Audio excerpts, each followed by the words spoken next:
First semester engineering physics second മൊഡ്യൂളിൽ നിന്ന് ഇതുവരെ ചോദിച്ചിട്ടുള്ള തിയറി ക്വസ്റ്റ്യൻസിൻ്റെ എക്സ്പ്ലനേഷൻ വീഡിയോ ആണ് നമ്മൾ ചെയ്തുകൊണ്ടിരിക്കുന്നത്.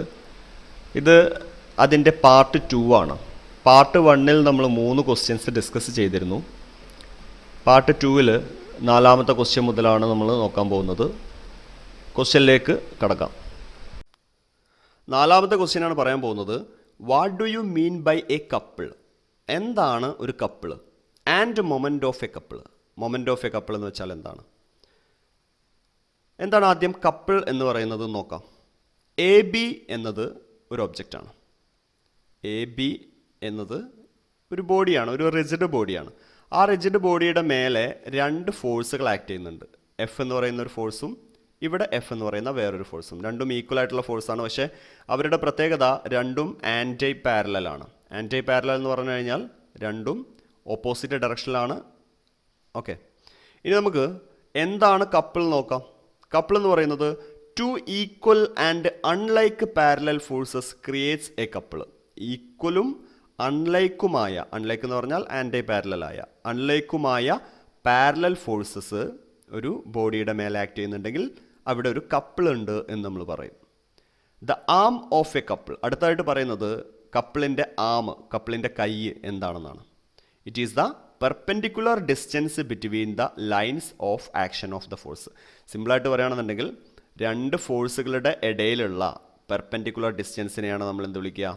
ആം ഓഫ് ദ കപ്പിൾ എന്ന് വിളിക്കുക. അങ്ങനെയാണെങ്കിൽ ഇവിടെ ആം ഓഫ് ദ കപ്പിൾ എന്താണ്? അത് എ ബി ആണ്. A B is the arm of the couple. ഇവിടെ എ ബി ആണ് ആം ഓഫ് ദ കപ്പിൾ. ഇനി നമുക്ക് വേണ്ടത് മൊമെൻ്റ് ഓഫ് എ കപ്പിൾ എന്താണെന്നാണ്. മൊമെൻ്റ് ഓഫ് ദ കപ്പിളിനെ നമ്മൾ കാണിക്കാൻ വേണ്ടി ഉപയോഗിക്കുന്ന ലെറ്റർ സി ആണ്. അപ്പോൾ എന്താണ് സി എന്ന് നോക്കാം. സി എന്നത് moment of a couple is the product of one of the forces and the arm of the couple. അതായത് ഇവിടെ നോക്കൂ, വൺ ഓഫ് ദ ഫോഴ്സസ്, രണ്ടിൽ ഏതെങ്കിലും ഒരു ഫോഴ്സിൻ്റെയും ആം ഓഫ് ദ കപ്പിൾ എന്താ? എ ബി അല്ലേ? എ ബിയുടെയും പ്രൊഡക്റ്റാണ് എന്ത്? Moment of a couple. അപ്പോൾ നമുക്കതിനെ എങ്ങനെ എഴുതാം? C is equal to F into A B. F എന്ന് പറയുന്നത് ഫോഴ്സാണ്, ഇൻറ്റു എ ബി എന്ന് വെച്ചാൽ അത് ആം ഓഫ് ദി കപ്പിളാണ്. അപ്പോൾ C is equal to F into A B. എന്തായിരിക്കും അതിൻ്റെ യൂണിറ്റ്? ഫോഴ്സിൻ്റെ യൂണിറ്റ് ന്യൂട്ടണും എ ബിയുടെ യൂണിറ്റ്, എ ബി എന്ന് പറയുന്നത് ഒരു ഡിസ്റ്റൻസ് ആണ്, അതിൻ്റെ യൂണിറ്റ് മീറ്റർ ആണ്. അതുകൊണ്ട് മൊമെൻ്റ് ഓഫ് ദ കപ്പിളിൻ്റെ യൂണിറ്റ് ന്യൂട്ടൺ മീറ്റർ ആയിരിക്കും. 5th ക്വസ്റ്റ്യൻ ആണ്. Define moment of a force. State the conditions of equilibrium of a rigid body by a number of coplanar parallel forces. ക്വസ്റ്റ്യന് 2 പാർട്ടുകളുണ്ട്. Define moment of a force, ഫോഴ്സിൻ്റെ moment എന്താണെന്ന് define ചെയ്യുക. കൂടെ ഇക്വിലിബ്രിയത്തിൻ്റെ conditions state ചെയ്യുക. ഇതാണ് question. നമുക്ക് ആദ്യം മൊമെൻ്റ് ഓഫ് എ ഫോഴ്സ് എന്താണെന്ന് നോക്കാം. മൊമെൻ്റ് ഓഫ് എ ഫോഴ്സിന് നമ്മൾ വേറൊരു പേരിട്ട് വിളിക്കാറുണ്ട്, അതാണ് ടോർക്ക്. എന്താണ് ടോർക്ക്? ടോർക്ക് എന്താണെന്നുള്ളത് നമുക്ക് പറയുന്നതിന് മുമ്പ് നമുക്ക് ആദ്യം ഫിഗർ ഒന്ന് നോക്കാം. ഇവിടെ എ ബി എന്ന ഒരു റിജിഡ് ബോഡി ഉണ്ട്. അവിടെ ബി എന്ന പോയിന്റിൽ നിന്ന് താഴേക്ക് ആക്ട് ചെയ്യുന്ന ഫോഴ്സാണ് എഫ് എന്ന ഫോഴ്സ്. എ ബി എന്ന ബോഡിയുടെ ലെങ്ത്ത് ഡി എന്നതാണ് എന്നിവിടെ അടയാളപ്പെടുത്തിയിട്ടുണ്ട്. മൊമെൻ്റ് ഓഫ് ഫോഴ്സ് എന്താണെന്നാണ് പറയാൻ പോകുന്നത്. Turning effect of a force ആണ് torque. Turning effect of force, അതായത് ഫോഴ്സിന് പലവിധം എഫക്റ്റുകളുണ്ട്, അതിലൊന്നാണ് ടേൺ ചെയ്യിക്കാനുള്ള കഴിവ്. അപ്പോൾ turning effect of ഫോഴ്സിനെയാണ് moment of a force എന്ന് നമ്മൾ വിളിക്കുന്നത്. പക്ഷേ മൊമെൻ്റ് ഓഫ് ഫോഴ്സ് എപ്പോഴും ഒരു പോയിന്റിനെ ബേസ് ചെയ്ത് മാത്രമേ നമുക്ക് പറയാൻ പറ്റുള്ളൂ. അതുകൊണ്ടാണ് നമ്മൾ ഇങ്ങനെ എഴുതിയിട്ടുള്ളത്, moment of a force about A point. ഇവിടെ 2 പോയിന്റുകളുണ്ട്, എ ബി. ഇതിലേതെങ്കിലും ഒരു പോയിന്റിനെ ബേസ് ചെയ്ത് മാത്രമേ നമുക്ക് മൊമെൻ്റ് എന്താണെന്ന് പറയാൻ പറ്റുള്ളൂ. എന്താണ് മൊമെൻ്റ് എന്ന് പറയാം. ഇവിടെ ഒരു ഫോഴ്സ് ഉണ്ടല്ലോ, ആ ഫോഴ്സും ഇവിടെ ആ ഫോഴ്സിലേക്കുള്ള ഒരു ഡിസ്റ്റൻസ് ഉണ്ടല്ലോ, അതാണ് ഡി എന്നത്. അപ്പോൾ ഈ ഫോഴ്സും ഫോഴ്സിലേക്കുള്ള ഈ ഒരു ഡിസ്റ്റൻസ് അതിൻ്റെയും കൂടി മൾട്ടിപ്പിളാണ്, അതിൻ്റെയും കൂടി പ്രൊഡക്റ്റാണ് മൊമെൻ്റ് ഓഫ് ഫോഴ്സ് എന്ന് പറയുന്നത്. ഇവിടെ നമ്മൾ എ എന്ന് പറയുന്ന പോയിന്റിനെ ബേസ് ചെയ്തിട്ടാണ് മൊമെൻ്റ് കാണുന്നതെങ്കിൽ എങ്ങനെയായിരിക്കും? ഇവിടുത്തെ ഫോഴ്സ് ഇൻറ്റു ആ ഫോഴ്സിലേക്കുള്ള ഡിസ്റ്റൻസ്, അതിനെയാണ് നമ്മളിവിടെ എഴുതിയിട്ടുള്ളത്. It is the product of the force and the perpendicular distance from the point to the line of action of the force. Product of force and the perpendicular distance. അതെങ്ങനെയാണ് നമ്മൾ എഴുതുന്നത്? Moment about A is equal to force into distance. എങ്ങനെയായിരിക്കും അത്? Force എന്ന് വെച്ചാൽ അത് F ആണ്, ഇവിടെ ഡിസ്റ്റൻസ് എന്നത് ഡി എന്ന് അടയാളപ്പെടുത്തിയിട്ടുണ്ട് നമ്മൾ. അപ്പോൾ അതുകൊണ്ട് എഫ് ഇൻറ്റു ഡി ആണ് മൊമെൻറ്റ് എബൌട്ട് എ. ഇനി നമുക്കിതിൻ്റെ യൂണിറ്റ് എന്താണെന്ന് നോക്കാം. മൊമെൻറ്റ് ഓഫ് ഫോഴ്സിൻ്റെ യൂണിറ്റ് ആണ് ന്യൂട്ടൺ മീറ്റർ. എവിടെ നിന്നാണ് നമുക്ക് ഈ യൂണിറ്റ് കിട്ടിയിട്ടുള്ളത്? ഫോഴ്സിൻ്റെ യൂണിറ്റ് ന്യൂട്ടൺ ആണ്, ഡിസ്റ്റൻസിൻ്റെ യൂണിറ്റ് മീറ്റർ ആണ്. അപ്പോൾ നമുക്ക് മൊമെൻറ്റ് ഓഫ് ഫോഴ്സിൻ്റെ യൂണിറ്റ് ന്യൂട്ടൺ മീറ്റർ എന്നെഴുതാൻ പറ്റും. ഇനി ക്വസ്റ്റ്യൻ്റെ രണ്ടാമത്തെ പാർട്ടിലേക്ക് നമുക്ക് പോവാം. കണ്ടീഷൻസ് ഫോർ ഇക്വിലിബ്രിയം ആണ് സെക്കൻഡ് പാർട്ടിൽ ചോദിച്ചിട്ടുള്ളത്. അത് നീട്ടി വലിച്ചാണ് ചോദിച്ചിട്ടുള്ളത്. പക്ഷേ നമ്മൾ അതിൽ നിന്ന് മനസ്സിലാക്കേണ്ടത് കണ്ടീഷൻസ് ഫോർ ഇക്വിലിബ്രിയം എന്ന് ചോദിച്ചാൽ എന്തെഴുതി വെക്കണം എന്നുള്ളതാണ്. അതാണ് ഇവിടെ പറയാൻ പോകുന്നത്. ഒരു ഫിഗർ ഇവിടെ വരച്ചിട്ടുണ്ട്. ആ ഫിഗർ ഒന്ന് ശ്രദ്ധിക്കുക. ഇവിടെ ഒരു ഒബ്ജക്റ്റിനെ കാണിച്ചിട്ടുണ്ട്. ആ ഒബ്ജക്റ്റിൻ്റെ മേലെ ആക്ട് ചെയ്യുന്ന ഫോഴ്സുകളാണ് എയും ബിയും സിയും. എയും ബിയും ഒരേ ഡയറക്ഷനിൽ നിന്നാണ് ആക്ട് ചെയ്യുന്നത്, സി ഓപ്പോസിറ്റ് ഡയറക്ഷനിൽ നിന്നാണ് ആക്ട് ചെയ്യുന്നത്. ഈ ബോഡി ഇക്വിലിബ്രിയത്തിലാണ് എന്ന് പറയണമെങ്കിൽ നമുക്ക് രണ്ട് കണ്ടീഷൻസ് അവിടെ വേണം. ഒന്ന്, ട്രാൻസ്ലേഷണൽ ഇക്വിലിബ്രിയത്തിൻ്റെ കണ്ടീഷൻ വേണ്ടി വരും. രണ്ട്, റൊട്ടേഷണൽ ഇക്വിലിബ്രിയത്തിൻ്റെ കണ്ടീഷൻ വേണ്ടി വരും. അപ്പോൾ രണ്ട് ടൈപ്പ് ഇക്വിലിബ്രിയങ്ങളാണുള്ളത്. ട്രാൻസ്ലേഷണൽ ഇക്വിലിബ്രിയം, അതിൻ്റെ അർത്ഥം ആ ബോഡിക്ക് ട്രാൻസ്ലേഷൻ മോഷൻ ഇല്ല എന്നാണ്. റൊട്ടേഷണൽ ഇക്വിലിബ്രിയം, അതിൻ്റെ അർത്ഥം എന്താ? ആ ബോഡിക്ക് റൊട്ടേഷണൽ മോഷൻ ഇല്ല എന്നാണ്. നമുക്ക് ആദ്യം ട്രാൻസ്ലേഷണൽ ഇക്വിലിബ്രിയത്തിൻ്റെ കണ്ടീഷൻ എന്താണെന്ന് നോക്കാം. ഇവിടെ എയും ബിയും നേരെ താഴേക്കാണ് ആക്ട് ചെയ്യുന്നത്, സി നേരെ മേലേക്കാണ് ആക്ട് ചെയ്യുന്നത്.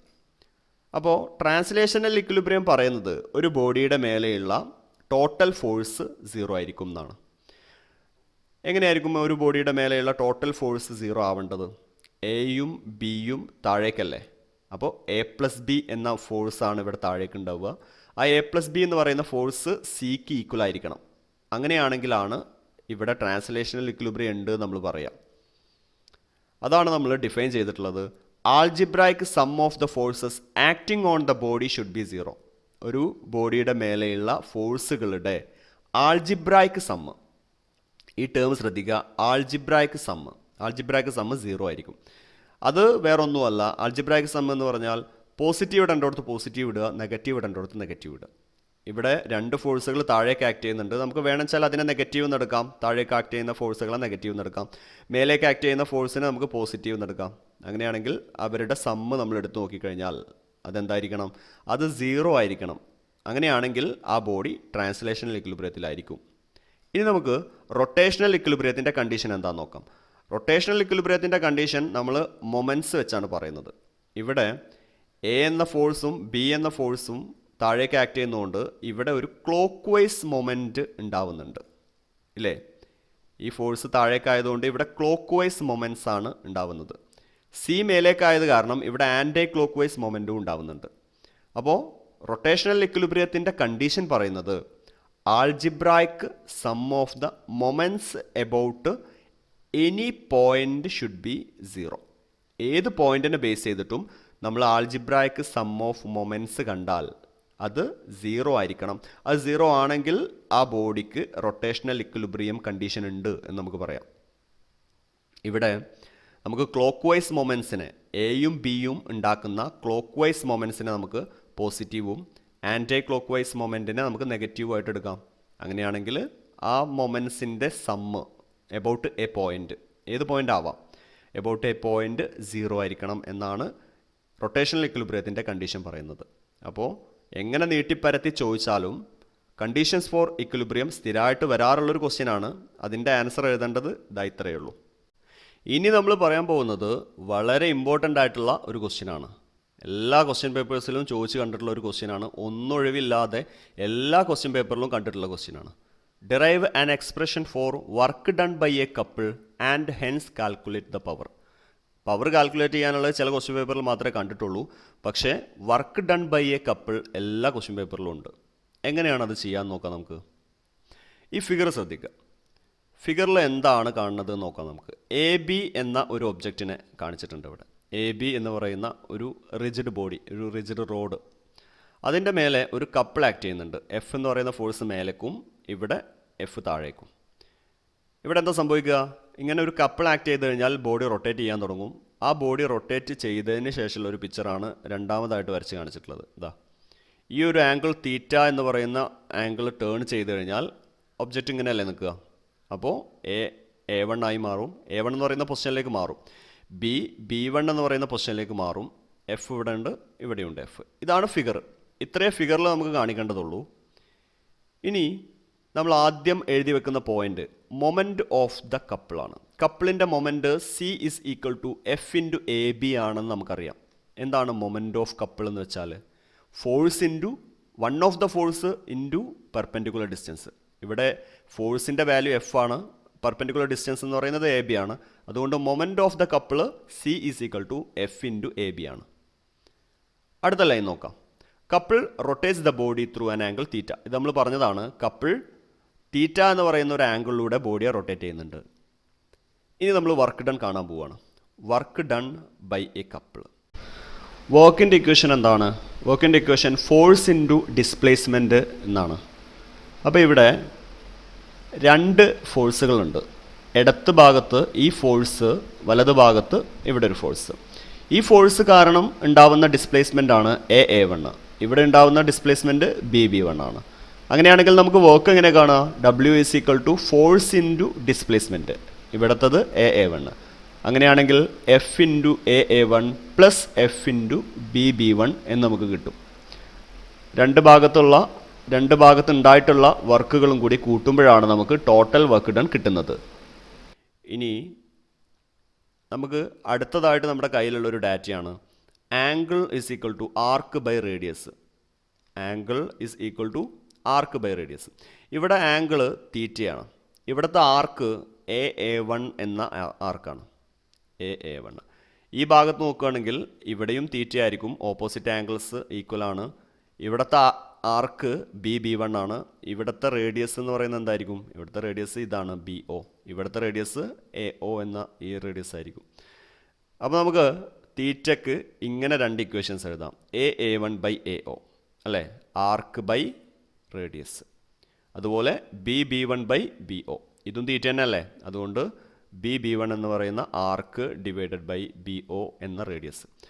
അപ്പോൾ അവിടെ നിന്ന് A1ഉം B1ഉം നമുക്ക് എഴുതാം. A1 is equal to AO തീറ്റയാണ്. B1 is equal to BO തീറ്റയാണ്. ഈ വാല്യൂസിനെ നമുക്ക് ഇക്വേഷനിലേക്ക് കൊടുക്കാമല്ലോ. ഇക്വേഷനിലേക്ക് കൊടുത്താൽ എന്താ ഉണ്ടാവുക? F into AO theta plus F into BO തീറ്റ. A1ന് പകരവും B1ന് പകരവും നമ്മൾ അതിൻ്റെ വാല്യൂസ് എഴുതി. അപ്പോൾ F into AO theta plus F into BO തീറ്റ. എന്തായിരിക്കും നെക്സ്റ്റ് ലൈൻ വരിക?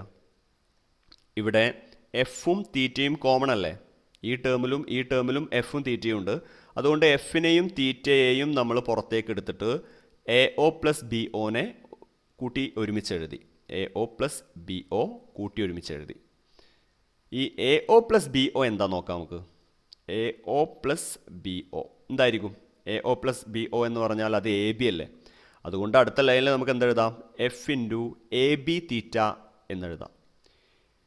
നമുക്കറിയാവുന്ന മറ്റൊരു കാര്യമുണ്ട്. F into AB. ആരാണ് F into AB?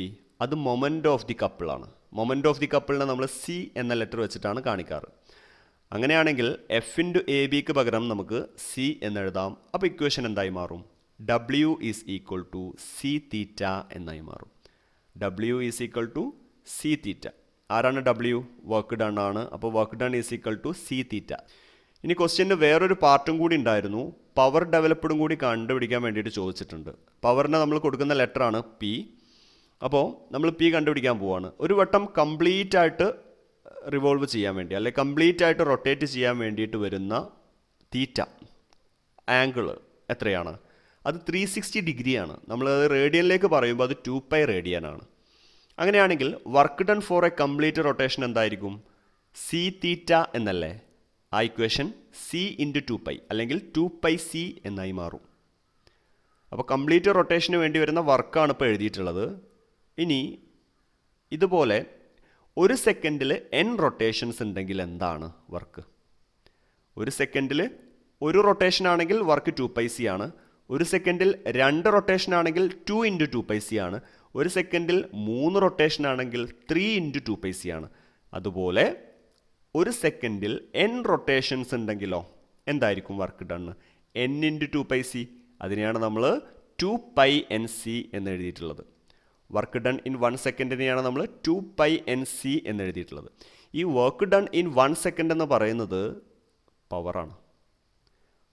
Work done in 1 second, ഒരു സെക്കൻഡിൽ ചെയ്തിട്ടുള്ള വർക്ക് എന്ന് പറയുന്നത് അത് പവർ എന്ന് പറയുന്ന ക്വാണ്ടിറ്റിയാണ്. അപ്പോൾ പവർ ഈസ് ഈക്വൽ ടു നമുക്ക് കിട്ടിയ ഇക്വേഷനാണ് 2πnc. ഇനി പവറിൻ്റെ യൂണിറ്റ് നമ്മൾ മുമ്പേ പഠിച്ചിട്ടുള്ളതാണ്, അത് വാട്ടാണ്. പവറിൻ്റെ യൂണിറ്റാണ് വാട്ട്. നമ്മൾ ക്യാപിറ്റൽ W എന്ന് പറയുന്ന സിമ്പിൾ ഇട്ടിട്ടാണ് അത് കാണിക്കാറ്.